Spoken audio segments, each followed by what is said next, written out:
ونتوكل عليه ونعوذ بالله من شرور أنفسنا ومن سيئات أعمالنا من يهده الله فلا مضل له ومن يضلل فلا هادي له وأشهد أن لا إله إلا الله وأشهد أن محمدًا عبده ورسوله يا أيها الذين آمنوا اتقوا الله حق تقاته ولا تموتن إلا وأنتم مسلمون يا أيها الناس اتقوا ربكم الذي خلقكم من نفس واحدة وخلق منها زوجها وبث منهما رجالا كثيرا ونساء واتقوا الله الذي تساءلون به والأرحام إن الله كان عليكم رقيبا يا أيها الذين آمنوا اتقوا الله وقولوا قولا سديدا يصلح لكم أعمالكم ويغفر لكم ذنوبكم ومن يطع الله ورسوله فقد فاز فوزا عظيما أما بعد فإن خير الحديث كتاب الله وخير الهدي هدي محمد صلى الله عليه وسلم وشر الأمور محدثاتها وكل محدثة بدعة وكل بدعة ضلالة وكل ضلالة في النار فأعوذ بالله السميع العليم من الشيطان الرجيم من همزه ونفخه ونفثه بسم الله الرحمن الرحيم ولقد خلقنا الإنسان ونعلم ما توسوس به نفسه ونحن أقرب إليه من حبل الوريد إذ يتلقى المتلقيان عن اليمين وعن الشمال قعيد ما يلفظ من قول إلا لديه رقيب عتيد وجاءت سكرة الموت بالحق ذلك ما كنت منه تحيد ونفخ في الصور ذلك يوم الوعيد وجاءت كل نفس معها سائق وشهيد لقد كنت في غفلة من هذا فكشفنا عنك غطاءك فبصرك اليوم حديد وقال قرينه هذا ما لدي عتيد ألقيا في جهنم كل كفار عنيد مناع للخير معتد مريب الذي جعل مع الله إلها آخر فألقياه في العذاب الشديد وقال قرينه هذا ما لدي عتيد ألقيا في جهنم كل كفار عنيد وقال تعالى في موضع آخر بسم الله الرحمن الرحيم إنا أنزلناه في ليلة القدر وما أدراك ما ليلة القدر ليلة القدر خير من 1000 شهر تنزل الملائكة والروح فيها بإذن ربهم من كل أمر سلام هي حتى مطلع الفجر وقال النبي صلوات الله وسلامه عليه تحروا ليلة القدر في العشر الأواخر وقالت عائشة زوج النبي أم المؤمنين كان النبي عليه الصلاة والسلام إذا دخل العشر شد مئزره وأحيا ليله وأيقظ أهله رواه البخاري ومسلم میرے محترم اسلامی بھائیوں بزرگانان دین نوجوانان ملت اور جمعہ کا اہتمام کرنے والی پردہ نشین خواتین اسلام تمام قسم کی تعریفیں بزرگی بڑائی کبریائی اس اللہ رب العزت کے لیے لائق و زیبا ہے جس نے ہمیں زندگی میں ایک اور مرتبہ رمضان المبارک کا مہینہ پانے اور رمضان المبارک میں بھی خصوصاً رمضان المبارک کا آخری عشرہ پانے کے اللہ تعالیٰ نے ہمیں توفیق نصیب فرمائی. بعد درود و سلام نازل ہو اللہ تعالیٰ کے آخری نبی جناب محمد رسول اللہ صلی اللہ علیہ وسلم پر، جنہوں نے ہمیں زندگی گزارنے کا رنگ ڈھنگ، طور طریقہ، سلیقہ سکھلایا ہے، اور کن دنوں میں کیسے رہنا چاہیے، رمضان کو کیسے گزارنا چاہیے، رمضان کا آخری عشرہ کیسے گزارنا چاہیے، کیا عبادتیں کرنی چاہیے، کیا دعائیں کرنی چاہیے، ہمیں سکھلایا ہے صلوات اللہ وسلامہ علیہ۔ میرے محترم بھائیوں، ابھی چند دنوں پہلے کی بات ہے کہ رمضان کا چاند ہم پر طلوع ہوا تھا، ہم سب خوشی خوشی آپس میں ایک دوسرے کو مبارکبادیاں اور خوشخبریاں دے رہے تھے، مگر دیکھتے ہی دیکھتے رمضان کا ایک عشرہ گزرا، پھر آج دوسرا عشرہ ختم ہونے کو ہے اور تیسرا عشرہ ہمارے سروں پر آ کھڑا ہے۔ 70 خوش نصیب ہے وہ آدمی جس نے رمضان کے روزے ایمان اور اجر کی نیت سے رکھا اور اپنے پچھلے گناہوں کو معاف کروا لیا۔ خوش نصیب ہے وہ آدمی جس نے رمضان کی راتوں میں تراویح پڑھا، تہجد پڑھا، ایمان اور احتساب کے ساتھ، اور اپنے پچھلے گناہوں کو معاف کروانے کا سامان کر لیا۔ خوش نصیب ہے وہ آدمی جو رمضان المبارک کے دنوں میں قرآن مجید کی تلاوت زیادہ سے زیادہ کی، صدقہ و خیرات کیا، اللہ کا ذکر کیا، اپنے آپ کو حرام کاموں سے بچائے رکھا، اپنے آپ کو نیکیوں میں لگائے رکھا، اپنے آپ کو مسجد کی چہار دیواری میں بند رکھا۔ یہ آدمی بہت ہی خوش نصیب ہے، اور ایسا ہی آدمی پیارے نبی علیہ السلام نے جو فضیلتیں سنائی ہیں، اللہ تعالیٰ نے اس کے لیے جو برکتیں لکھ رکھی ہیں، اس کے لیے جو رحمتیں نازل کی ہیں، ان رحمتوں اور برکتوں کا مستحق ہوگا۔ سبحان اللہ، اللہ نہ کرے سب سے بد نصیب آدمی وہ ہے جو رمضان گزرنے کو ہے مگر اپنی معافی کا سامان نہیں کروایا، رمضان ختم ہونے کو ہے، نہ نماز میں حصہ لیا، نہ صلاۃ اللیل میں حصہ لیا، نہ تراویح میں حصہ لیا، نہ روزے رکھے، نہ اپنے آپ کو حرام کاریوں سے بچایا۔ بڑا ہی بد نصیب ہے وہ آدمی۔ دعا کرتا ہوں کہ اللہ تعالی ہمیں ان آدمیوں سے اور ایسے آدمیوں کے صفات سے محفوظ رکھے، آمین۔ میرے محترم بھائیوں، رمضان المبارک کا آخری عشرہ جو آج سے شروع ہونے والا ہے، آج کی مغرب سے شروع ہونے والا ہے، یہ بہت ہی فضیلت والا عشرہ ہے، ایک مسلمان کی زندگی میں انتہائی اہم عشرہ ہے۔ آنے والی یہ جو 10 راتیں ہیں، یہ تو 10 دن ہیں، اس کی بہت اہمیت ہے اللہ کے پاس۔ رسول اللہ صلی اللہ علیہ وسلم نے اس کی بے شمار فضیلتیں بتلائی ہیں۔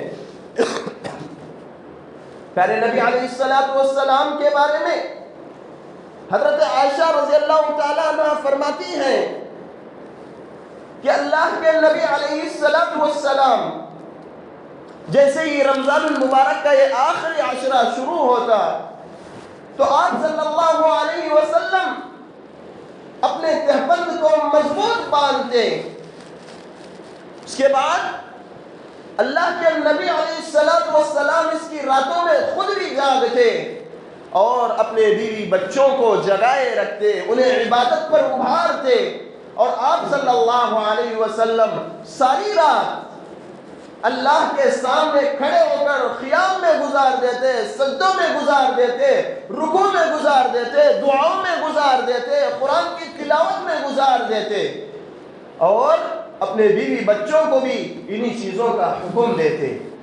سبحان اللہ۔ اس حدیث سے ہمیں معلوم ہوا کہ جیسے ہی آخری عشرہ آتا ہے تو ہمیں 3 کام کرنے ہیں۔ پہلا کام آخری عشرہ آنے سے پہلے اپنے آپ کو تیار کر لینا ہے۔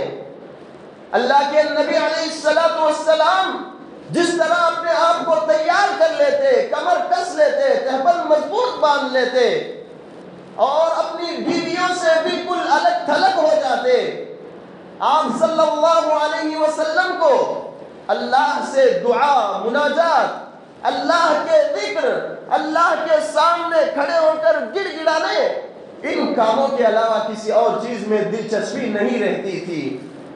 اللہ کے نبی علیہ السلام سب سے الگ ہو جاتے تاکہ اللہ کی عبادت کرنے میں کوئی چیز ڈسٹرب نہ کرے، کوئی چیز خلل نہ ڈالے۔ لہٰذا ہمیں بھی اللہ کے نبی علیہ السلام کے اسوے کو اپنانا چاہیے، ہمیں غور کرنا چاہیے، ہمیں سوچنا چاہیے کہ 20 دن گزر چکے ہیں، آخری 10 دن میں ہمیں کم از کم اپنی معافی تلافی کا سامان کرنا چاہیے، اپنے آپ کو تیار کرنا چاہیے، ذہنی طور پر بھی تیار کرنا چاہیے، دلی طور پر بھی اپنے آپ کو تیار کرنا چاہیے، اور اس کے جو اسباب ہو سکتے ہیں ان کو اپنانے کی کوشش کریں۔ مثلا آپ کی تجارت دن میں چلتی ہے اچھی طرح تو رمضان المبارک کے دنوں میں اچھی طرح تجارت کریں، اور رات میں اس تجارت کی وجہ سے آپ کو تھکان ہوتی ہے تو اس کا کوئی مسئلہ نکالے، اس کا کوئی حل نکالے، تاکہ ہم دن بھر بازاروں میں مصروف رہے اور رات میں جا کر ان فضیلت والی راتوں کو چھوڑ کر سو نہ جائے۔ اس کا کوئی حل نکالے اور اس کا کوئی حل ڈھونڈے اور اپنے آپ کو اس طرح تیار رکھے۔ سامعین کرام، دوسری چیز ہے احیا لیلہ، راتوں کو جاگنا ہے۔ راتوں کو جاگنا ہے، کیسے جاگنا ہے؟ کیا باتیں کرتے ہوئے جاگنا ہے؟ کیا راتوں کو بیانات سنتے ہوئے جاگنا ہے؟ کیا راتوں کو گپ شپ کرتے ہوئے جاگنا ہے؟ کیا راتوں کو محلے کی گلیوں میں کوچوں میں پھرتے ہوئے جاگنا ہے؟ نہیں میرے اللہ کے بندو، ایسے جاگنا نہیں ہے۔ یہ جاگنا کوئی جاگنا نہیں ہوا، یہ جاگنا اللہ کی خاطر جاگنا نہیں ہوا، یہ جاگنا تو اپنی نفس کی خاطر ہوا، یہ جاگنا تو اپنی خواہش کو پوری کرنے کی خاطر جاگنا ہوا۔ ہمیں جاگنا ہے تو کیسے؟ دعا و مناجات میں، قیام اللیل میں، اللہ کے سامنے کھڑے ہو کر تراویح پڑھتے ہوئے، تہجد پڑھتے ہوئے، قرآن کی تلاوت کرتے ہوئے، کبھی رکوع میں کبھی سجدے میں اللہ کے سامنے گڑ گڑاتے ہوئے، اللہ سے دعائیں کرتے ہوئے جاگنا ہے۔ مسجد میں قدم رکھے تو فجر جب تک طلوع نہ ہو یہاں سے قدم نہ نکالے، اس طرح سوچ کر ہمیں مغرب ہی سے مسجد کی طرف رخ کرنا چاہیے۔ پیارے نبی علیہ السلام نے کیا فرمایا؟ اللہ کے نبی علیہ السلام نے فرمایا من قام لیلۃ القدر ایمانا واحتسابا غفر له ما تقدم من ذنبه، جو شخص لیلۃ القدر میں یعنی قدر والی رات میں راتیں جن میں لیلۃ القدر کو تلاش کرنے کا حکم دیا گیا ہے، ان راتوں میں جو آدمی جاگے گا اور جاگ کر قیام کرے گا، تہجد پڑھے گا، تراویح پڑھے گا، ایمان کے ساتھ احتساب ثواب کی امید رکھتے ہوئے، اللہ تعالیٰ اس کے پچھلے تمام گناہ معاف فرما دیں گے۔ تو معلوم کیا ہوا؟ لیلۃ القدر میں جاگنا ہے۔ کیسے جاگنا ہے؟ تراویح پڑھتے ہوئے جاگنا ہے۔ تراویح اگر ابتدائی حصہ ہے رات کا، تراویح پڑھے، اگر رات کا آخری حصہ ہے تہجد پڑھے، ان دونوں کے درمیان کا وقت ہے تب بھی کوئی نہ کوئی نماز پڑھتے رہے، نفل نمازیں پڑھتے رہے، اس طرح ہمیں جاگنا ہے۔ سامعین کرام، علماء کرام نے لیلۃ القدر میں یعنی قدر والی راتوں میں، راتوں میں قیام کرنے کے 4 مرتبے بتلائے ہیں، 4 طریقے بتلائے ہیں۔ یا تو آدمی رات کے پورے حصے میں اللہ کے سامنے کھڑا ہو کر گزار دے، تراویح پڑھتا ہوا، تہجد پڑھتا ہوا گزار دے رات کے اکثر حصے میں، جیسا کہ اللہ کے نبی علیہ السلام نے اسی طرح کیا تھا۔ اللہ کے نبی علیہ السلام نے ابتدائے رمضان میں جب تراویح پڑھائی تھی تو اللہ کے نبی علیہ السلام نے اتنی لمبی تراویح پڑھائی، اتنی لمبی پڑھائی تہجد تراویح کہ سبحان اللہ، بعض صحابہ کہنے لگے مجھے تو ڈر ہوا کہ سحری ہماری چھوٹ جائے گی۔ تو پوری رات اللہ کے نبی علیہ السلام نے قیام میں گزار دی۔ صحابہ کہتے ہیں کہ اللہ کے نبی کا وہ قیام کیسا تھا ہمیں مت پوچھئے، اتنا لمبا قیام، اتنے لمبے سجدے، اتنے لمبے رکوع، اتنی لمبی دعائیں اس کے اندر، اتنی لمبی قرات اس کے اندر، سبحان اللہ۔ آپ مت پوچھئے اس کا حسن، مت پوچھئے اس کا طول، مت پوچھئے۔ صحابہ فرماتے ہیں تو اس طرح ہمیں پہلی چیز کیا ہے؟ پوری رات قیام کرنا۔ لیکن کہتے ہیں کہ یہ لوگوں میں اتنا رائج نہیں ہے، ساری رات کھڑے ہو کر تہجد پڑھتے رہنا، قیام کرتے رہنا سب کے بس کی بات نہیں ہے، لوگوں پر مشکل پیش آتی ہے، اس سے لوگوں پر شاخ گزرتا ہے۔ تو لہٰذا دوسرا مرتبہ کیا ہے؟ آپ رات کے ابتدائی حصے میں تراویح پڑھ لیں، رات کے ابتدائی حصے میں تراویح پڑھ لیں، اور درمیان میں کچھ آرام کرتے ہیں تو کریں، اور آخری حصے میں اٹھ کر پھر تہجد میں لگ جائیں۔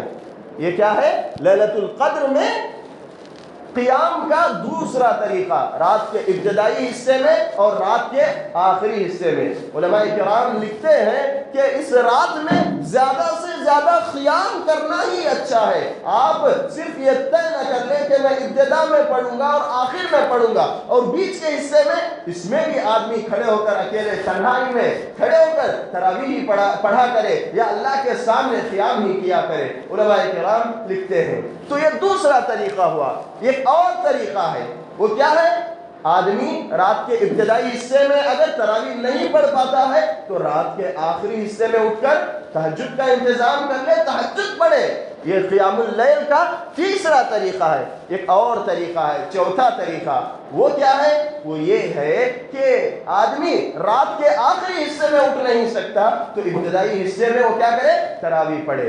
مگر حضرت عمر رضی اللہ عنہ کے بارے میں آتا ہے کہ ایک مرتبہ وہ مسجد میں داخل ہوئے، دیکھا کہ لوگ رات کے ابتدائی حصے میں، پہلے حصے میں ادھر ادھر کھڑے ہو کر نماز پڑھ رہے ہیں۔ تو حضرت عمر رضی اللہ عنہ نے کہا کہ تمہاری یہ نماز تو بہتر ہے ہی، مگر اس نماز سے بہتر نہیں ہے جس کو تم چھوڑ کر سو جاتے ہو۔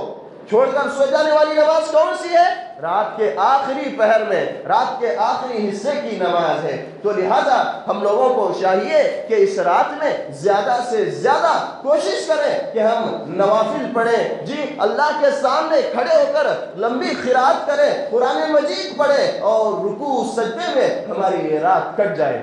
یاد رکھیں، جو آدمی نہ رات کے ابتدائی حصے میں پڑھتا ہے، نہ رات کے درمیانی حصے میں قیام کرتا ہے، نہ رات کے آخری حصے میں کوئی نماز پڑھتا ہے، تو یہ آدمی بالکل محروم آدمی ہے۔ یہ آدمی بالکل محروم آدمی ہے، اسے کوئی ثواب نہیں ملے گا، کیونکہ پیارے نبی علیہ السلام نے فرمایا من قام لیلۃ القدر ایمانا واحتسابا غفر له ما تقدم من ذنبه۔ جو آدمی لیلۃ القدر میں، تاخرات میں، یعنی قدر والی رات میں قیام کرے گا، نمازیں پڑھے گا، اللہ تعالیٰ اس کے پچھلے گناہ معاف فرما دیں گے۔ تو لہٰذا ابھی سے ہم اپنا ارادہ کر لے، مضبوط عزم کر لے کہ ہمیں تاخراتوں میں ایسے ہی نہیں جاگنا ہے، بلکہ کچھ نہ کچھ یعنی نوافل پڑھتے ہوئے جاگنا ہے، قرآن پڑھتے ہوئے جاگنا ہے، دعائیں کرتے ہوئے جاگنا ہے۔ آپس میں بات چیت، گپ شپ وغیرہ کو ہم اپنی سے اپنے ذہنوں سے نکال دیں۔ اور تیسری چیز پیارے نبی علیہ السلام کے سلسلے میں اس حدیث میں بتلائی گئی ہے، وہ یہ کہ ہم صرف اپنا نہ دیکھیں، یعنی ہم جاگ لیے، ہم تہجد پڑھ لیے، ہم تراویح پڑھ لیے، نہیں، وَأَحْيَا لَيْلَهُ وَأَيْقَظَ أَهْلَهُ، اپنے بیوی بچوں کا خیال کرے، بیوی بچوں کا خیال کرے۔ کیا خیال کریں گے بیوی بچوں کا؟ انہیں بھی نماز کے لیے جگائیں، انہیں بھی تراویح کے لیے جگائیں، انہیں بھی رات بھر بیدار رکھے، کہے کہ آپ لوگ بھی نمازیں پڑھو۔ بچے اگر روڈوں پہ نکلتے ہیں، بچے اگر سوتے ہیں، گھر والے سوتے ہیں، تو ان کی نگرانی کرے، کہیں کہ سونے کی رات نہیں ہے، یہ سونے کی رات نہیں ہے، تراویح پڑھنے کی رات ہے، تہجد پڑھنے کی رات ہے، قرآن پڑھنے کی رات ہے، دعاؤں کی رات ہے۔ پیارے نبی علیہ السلام کو دیکھے کہ اللہ کے نبی اپنے گھر والوں کو سونے نہیں دیتے تھے، کہتے تھے کہ تم کچھ نہ کچھ پڑھنا ہے، تم کچھ نہ کچھ دعائیں کرنا ہے، سونے کی رات نہیں ہے، باتیں کرنے کی رات نہیں ہے، بچوں کی نگرانی کریں۔ سبحان اللہ، اس حدیث میں ان لوگوں کے لیے درس ہے، ان لوگوں کے لیے سبق ہے جو اپنے بچوں کا دنیاوی خیال تو کرتے ہیں لیکن دینی خیال نہیں کرتے، جو اپنے بیوی کا دنیاوی خیال تو کرتے ہیں مگر دینی خیال نہیں کرتے، یعنی سوچتے ہیں کہ ان کے لیے اچھے سے اچھا کپڑا ہو، ان کے لیے اچھے سے اچھی غذا ہو، ان کے لیے اچھا سے اچھا مکان ہو، گھر میں اے سی ہو، اچھے برانڈ ہو، اچھے کپڑے، تمام سوچتے ہیں، لیکن دینی لحاظ سے وہ نمازوں کی پابندی کتنی کرتے ہیں، وہ تراویح کی پابندی کتنی کرتے ہیں، وہ روزوں کی پابندی کتنی کرتے ہیں، وہ قرآن مجید کی تلاوت کتنی کرتے ہیں، یہ نہیں سوچتے۔ ان کے لیے درس عبرت ہے، پیارے نبی کو دیکھے، پیارے نبی علیہ السلام کو اپنے بچوں کا کتنا خیال، اپنی بیویوں کا کتنا خیال، کہ ان کو بھی اپنے ساتھ آخرت میں اچھا پھل پانے کے لیے اللہ کے نبی علیہ السلام فکر مند رہتے تھے۔ اور آپ صلی اللہ علیہ وسلم اس سے بڑھ کر بیوی بچے آدمی کے مسئولیت، ذمہ داری ہوتے ہیں۔ اس ذمہ داری کا احساس دیکھیے پیارے نبی علیہ السلام کو، کہ اللہ کے نبی علیہ السلام اپنے بیوی بچوں کو بھی اس رات میں جاگنے کا حکم دیتے تھے، جگاتے تھے اور ان کی نگرانی کرتے تھے۔ سبحان اللہ، ہمیں بھی یہی کرنا چاہیے۔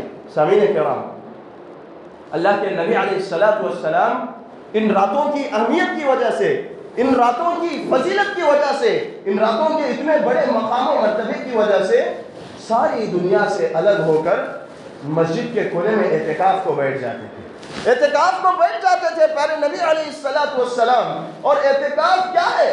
دنیا کی تمام جھنجھٹوں سے الگ ہو کر اللہ کی عبادت کرنے کے لیے، اللہ کو منانے کے لیے، اللہ سے اپنے گناہوں کو معاف کروانے کے لیے اللہ کے آگے سجدہ ریز ہو جانا، اللہ کے آگے بیٹھ جانا، اللہ کے آگے قیام میں کھڑے ہو جانا، اللہ کے آگے ہاتھ اٹھا کر دعاؤں کے لیے بیٹھ جانا، یہی اعتکاف ہے۔ دنیا سے الگ صرف اور صرف 10 راتوں کے لیے، رمضان کے آخری 10 دنوں کے لیے اعتکاف میں بیٹھ جانا۔ پیارے نبی علیہ السلام اعتکاف کو بیٹھ جاتے تھے، کیوں؟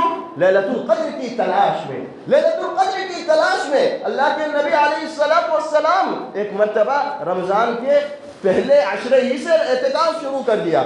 اتنے میں جبرائیل علیہ السلام آئے اور کہا، اے اللہ کے نبی، آپ جس رات کی تلاش میں رمضان کے پہلے عشرے میں اعتکاف کو بیٹھے ہیں، وہ رات اس عشرے میں نہیں، نیکسٹ عشرے میں ہے، دوسرے عشرے میں ہے۔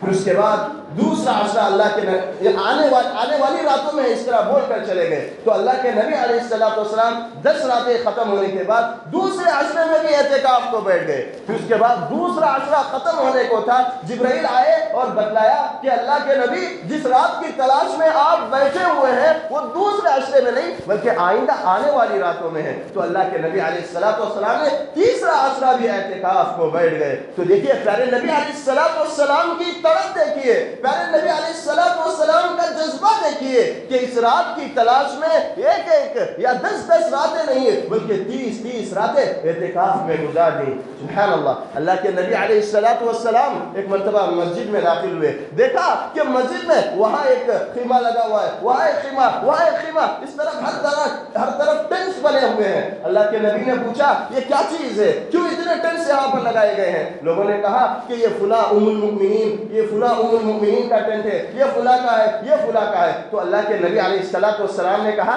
کیا یہ لوگ نیکی ہی چاہتے ہیں؟ نکالو اتنے خیمے یہاں سے بول کر اس سال اللہ کے نبی علیہ السلام بھی اعتکاف کو نہیں بیٹھے۔ لیکن کیا ہوا جانتے ہیں؟ اللہ کے نبی علیہ السلام نے اس سال اعتکاف چھوٹ جانے کی وجہ سے شوال کے مہینے میں دوبارہ اللہ کے نبی علیہ السلام اعتکاف کو بیٹھ گئے۔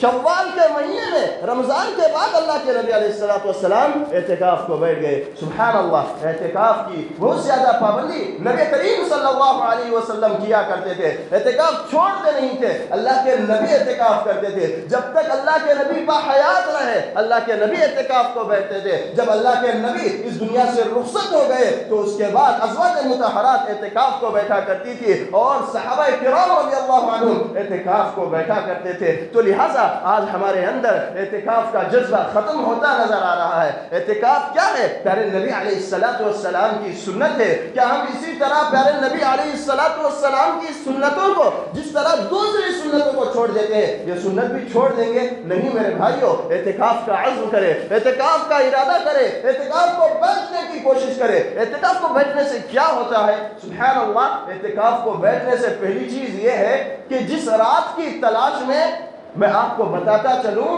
کہ بعض ہمارے بزرگان دین، بعض اسلاف کرام سارے پورے سال کی راتوں میں لیلۃ القدر کو تلاش کیا کرتے تھے، لیلۃ القدر کو سال کی پوری راتوں میں تلاش کیا کرتے تھے، بعض رمضان کی 30 راتوں میں تلاش کیا کرتے تھے، لیکن اللہ کے نبی علیہ السلام نے کہا کہ رمضان کے آخری عشرے میں تلاش کرو، رمضان کے آخری عشرے کی 10 راتوں میں تلاش کرو۔ اس طرح ہم اعتکاف کو بیٹھیں گے تو ان 10 راتوں میں سے کوئی 10 رات لیلۃ القدر ہوگی، قدر والی رات ہوگی، شب قدر ہوگی، ہمیں وہ قدر والی رات مل جائے گی۔ اور قدر والی رات کی فضیلت کیا ہے میں ابھی آئندہ آگے بتلانے والا ہوں سامعین کرام۔ تو اس طرح وہ رات مل جائے گی۔ دوسری چیز کیا ہے؟ سبحان اللہ، انسان لوگوں کے ساتھ ملتا ہے، مسجد کو آتا ہے، وہ مسجد میں ایک قسم کا ہوتا ہے، باہر جاتا ہے، باہر کے معاملات میں مشغول ہوتا ہے، وہاں اس کا دل چینج ہوتا ہے۔ یہ میری آپ کی بات نہیں، صحابہ کرام نبی کریم صلی اللہ علیہ وسلم کو دیکھنے والے، نبی کریم صلی اللہ علیہ وسلم سے باتیں کرنے والے، ان کے دلوں کی یہ حالت تھی۔ اللہ کے نبی کے ساتھ ہوتے تو ایک کیفیت ہوتی، باہر جاتے تو ایک کیفیت ہوتی تھی۔ تو ہمیں بھی کیا ہوگا؟ اسی طرح ہوگا، لیکن ہم اعتکاف کو بیٹھیں گے تو سبحان اللہ ہمارا دل پاک ہو جائے گا، ہمیں باہر کی آلائشیں گندگیاں نظر نہیں آئیں گی، ہم کونے میں ایک اللہ کے لیے اللہ کی خاطر بیٹھ جائیں گے۔ اس طرح ہمارے جتنے پچھلے گناہ تھے، ہمارے جتنے گناہ تھے، تنہائی میں ہو یا بازار میں ہو، جہاں کہیں ہم نے گناہ کیا ہو، ان گناہوں پر ہمارا دل روئے گا، ہمارے آنکھوں سے آنسو نکلیں گے، ہمارا دل نرم ہوگا، گناہوں سے توبہ کرنے کا موقع ملے گا۔ اس طرح آدمی رمضان المبارک کے مہینے میں اپنی بخشش کروا سکتا ہے۔ اتنا ہی نہیں، پیارے نبی علیہ السلام نے فرمایا کہ رمضان المبارک کا کیا ہے؟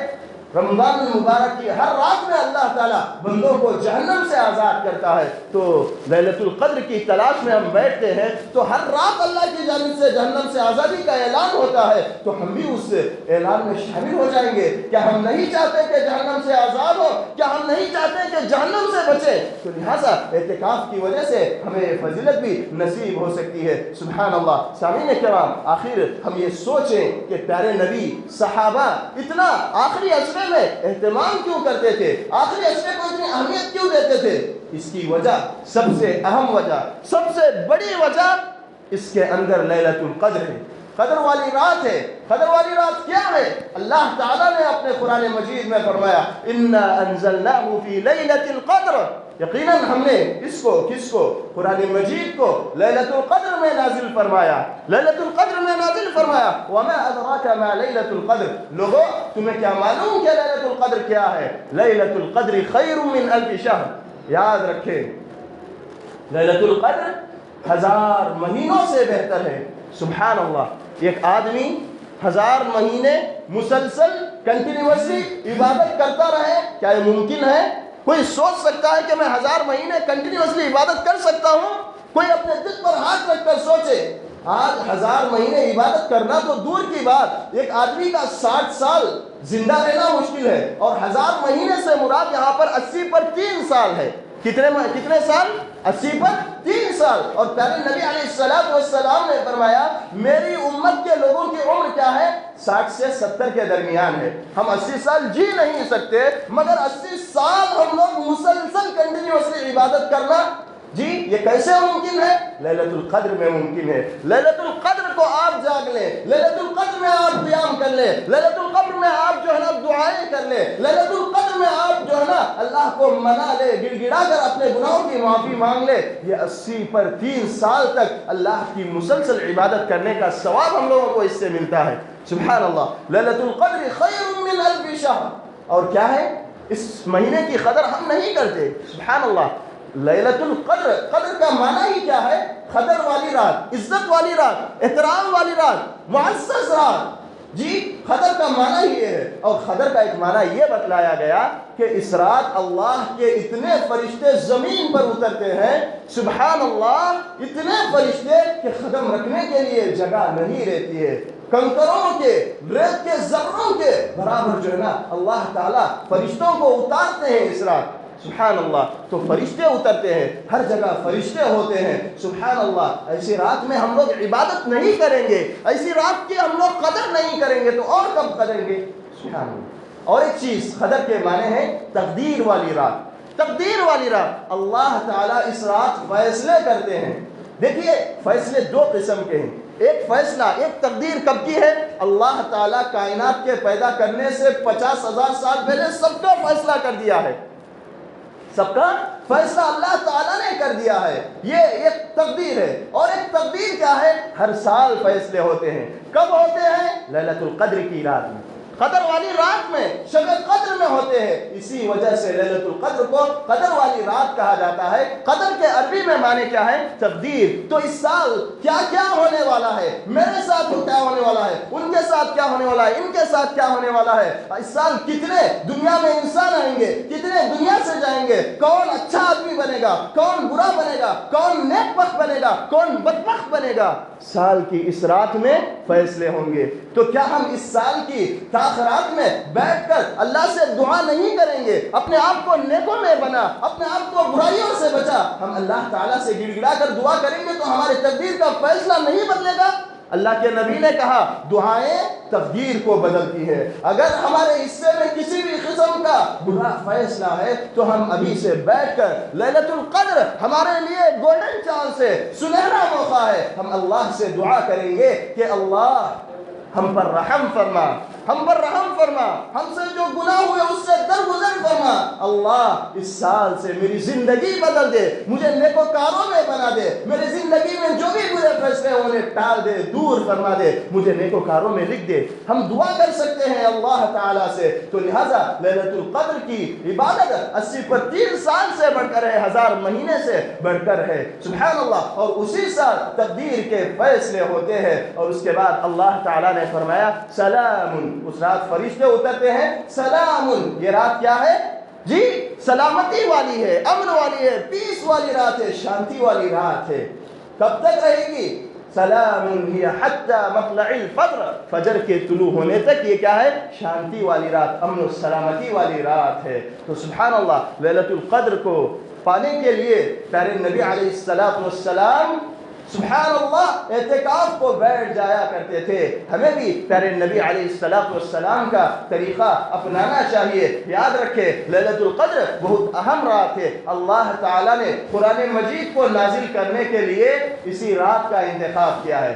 سال کے کئی راتیں ہیں، سب کو چھوڑ دیا اللہ تعالیٰ نے، قدر والی رات کا انتخاب کیا، کیونکہ اللہ کی نگاہ میں، اللہ کے پاس اس رات کی عظمت ہے، اس رات کا مقام ہے، اس رات کی اہمیت اور مرتبہ ہے۔ تو اللہ تعالیٰ نے قرآن مجید کو نازل کرنے کے لیے اس رات کا حکم کیا، اس رات کو انتخاب کیا، سلیکٹ کیا۔ تو لہٰذا ہم لوگوں کو چاہیے کہ اس رات کو اپنی زندگی سے یوں ہی جانے نہ دے۔ آنے والی 10 راتیں جو ہے ہمارے لیے بڑی اہم راتیں ہیں، ایک مسلمان کو ان کا خیال کرنا چاہیے۔ سامعین کرام، یہ ہوئی آخری عشرے کے متعلق بعض باتیں۔ آئیے میں آپ کے سامنے ایک دو باتیں زکوٰۃ کے سلسلے میں بھی رکھ دیتا ہوں۔ پہلی بات تو یہ ہے کہ زکوٰۃ کا تعلق رمضان سے کچھ نہیں ہے۔ بعض لوگ سوچتے کہ ہم زکوٰۃ رمضان ہی میں نکالنا ہے، رمضان سے اس کا کوئی گہرا تعلق ہے، ایسی کوئی بات نہیں ہے۔ زکوٰۃ ایک آدمی پر جی جب مال کا نصاب مکمل ہو جاتا ہے، اس مال پر 1 سال گزر جاتا ہے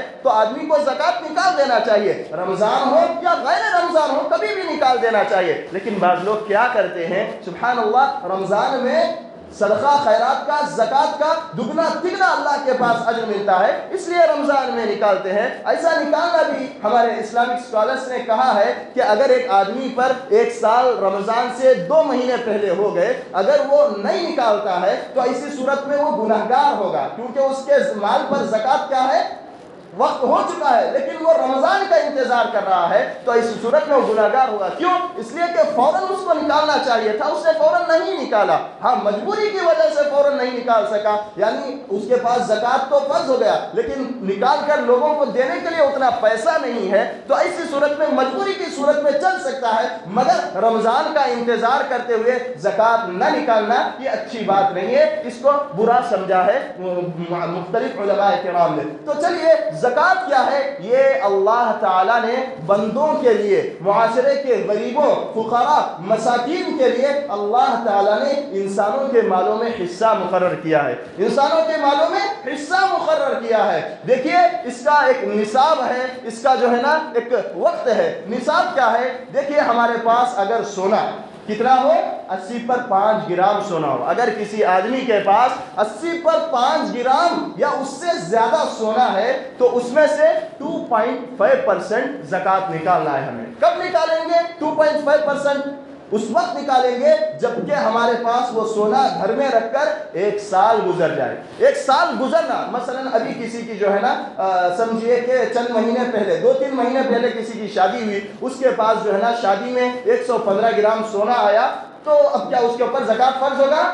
نہیں ہوگا۔ کیوں؟ 2-3 مہینے ہی سے اس کے پاس سونا ہے، بلکہ اس کے پاس پورا 1 سال گزر جانا چاہیے، 12 مہینے گزر جانا چاہیے، تب جا کر وہ کیا کرے گا؟ وہ 115 اس پر جو ہے نا سونا نکالے گا، کیا ہے؟ زکوٰۃ نکالے گا۔ تو زکوٰۃ نکالنے کے لیے پہلی شرط کیا ہے؟ مال کا 85 گرام رہنا یا 85 گرام کراس کرنا، تبھی جا کر کیا کریں گے؟ زکوٰۃ نکالیں گے۔ دوسری شرط کیا ہے؟ اس مال پر 1 سال گزر جانا چاہیے۔ یہ سونا، اگر چاندی ہے، چاندی کتنا ہو؟ 590 پر 5 گرام ہونا چاہیے۔ کتنا؟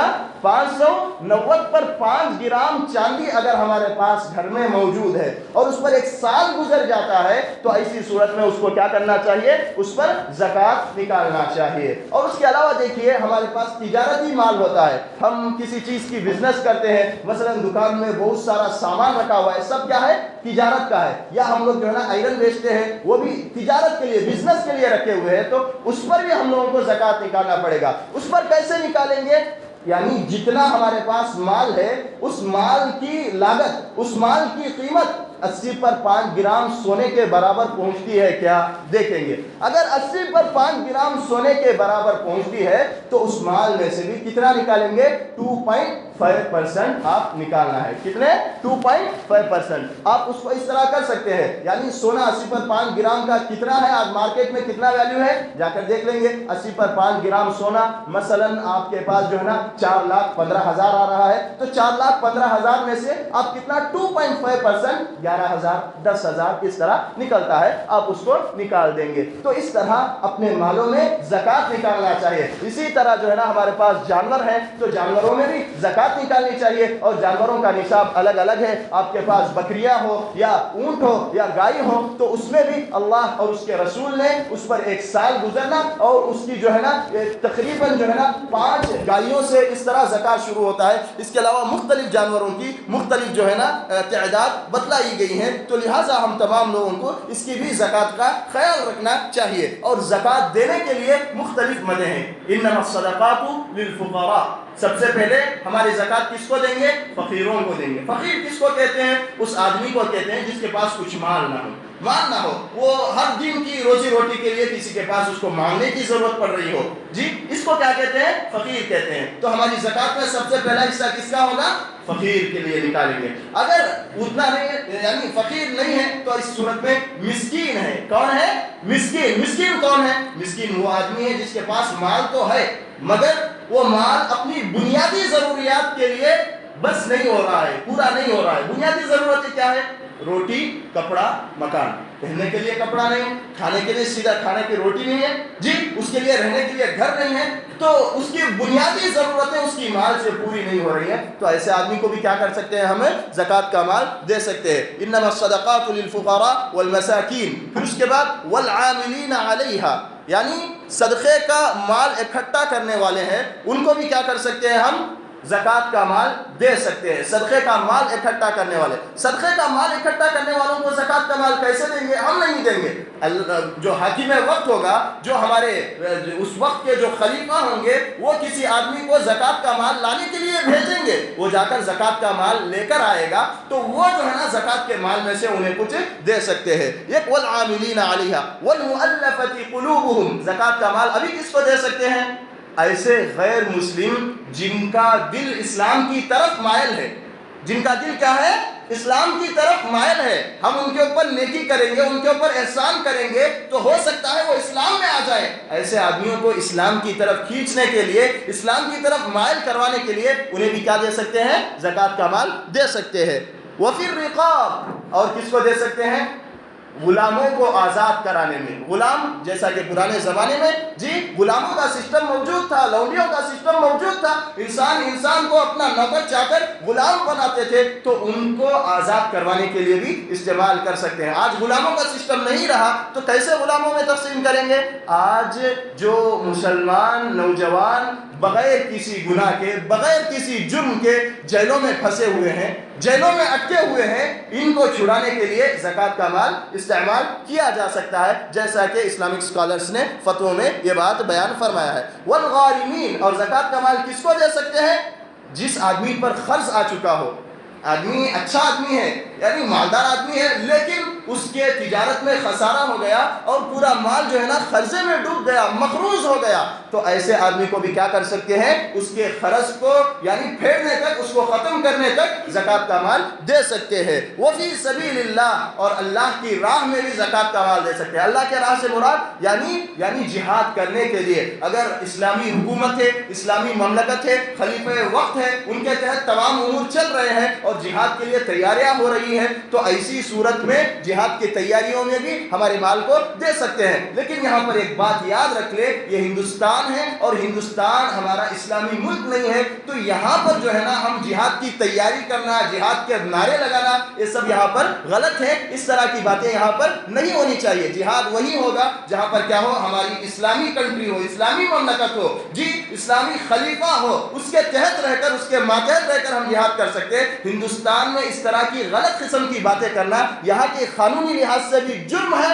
اور اس طرح کی باتیں یہاں پر نہیں کرنا چاہیے. یہ بات ہمارے ذہن میں رہے. تو اس کے بعد دیکھیے، وابن السبیل، مسافر کو بھی زکوٰۃ کا مال دے سکتے ہیں. مسافر مطلب کہیں سے آیا آدمی، جا رہا تھا، اس کے اچانک مال لوٹ گیا، کیا کرے گا آپ وہ؟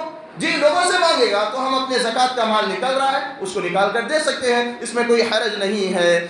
فریضۃ من اللہ، یہ اللہ کی جانب سے فرض ہے. واللہ علیم الحکیم، اور اللہ تعالیٰ کیا ہے؟ جاننے والا ہے.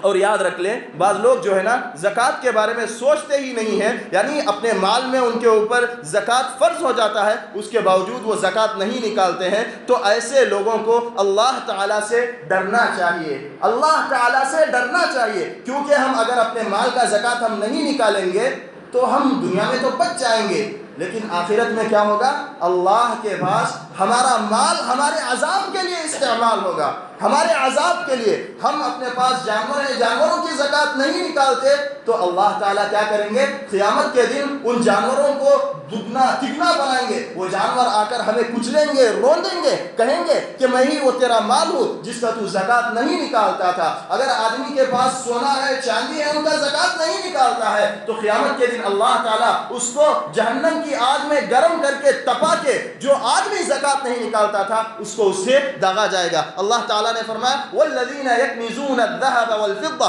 وہ لوگ جو سونے اور چاندی کو مال بنا کر، یعنی خزانہ بنا کر، ذخیرہ کر کے رکھتے ہیں، ولا ينفقونها فی سبیل اللہ، اور اس کو اللہ کی راہ میں خرچ نہیں کرتے، اس کا زکوٰۃ نہیں نکالتے، فبشرهم بعذاب علیم، اے نبی آپ انہیں بتلا دیجئے، دردناک عذاب کی خوشخبری سنا دیجئے. یوم یحمى علیہا فی نار جہنم، جس دن جہنم کے آگ میں اس سونے اور چاندی کو تپایا جائے گا، گرم کیا جائے گا. اس کے بعد کیا ہوگا؟ فَتُقْوَى بِهَا جِبَاهُهُمْ، اس کے ذریعے سے ان کی پیشانیوں کو داغا جائے گا، وَجُنُوبُهُمْ، اور ان کے بازوؤں کو داغا جائے گا، وَظُهُورُهُمْ، ان کے پیٹوں کو داغا جائے گا. هَذَا مَا كَنَزْتُمْ، اس دن کہا جائے گا یہی وہ مال ہے جس کو تم کیا ہے اپنے گھر میں جمع کر رکھتے تھے، خزانہ اور ذخیرہ کر کے رکھتے تھے. لِأَنفُسِكُمْ فَذُوقُوا مَا كُنْتُمْ تَكْنِزُونَ، اس مال کو جمع کر کے رکھنے کا آج تم مزہ چکھو. تو لہٰذا زکوٰۃ ہر انسان کو اپنے مال میں